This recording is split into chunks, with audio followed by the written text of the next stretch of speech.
అండి అందరికీ. ఈరోజు హనుమాన్ జయంతి అనగా ఆంజనేయ స్వామి పుట్టినరోజు. మన పుట్టినరోజు ఎలాగో స్వామి పుట్టినరోజు అలాగే పిలవంగానే పలికే ఒకే ఒక దేవుడు ఆంజనేయ స్వామి.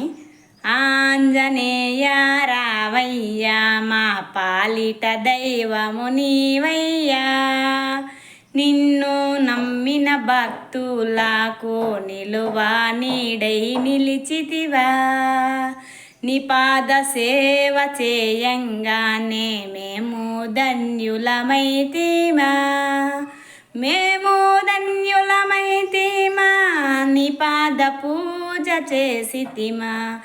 ఆంజనేయ రావయ్య మా పాలిట దైవమే నీవయ్యా, నిన్ను నమ్మిన భక్తులకు నిలవా నీడై చేరితివా.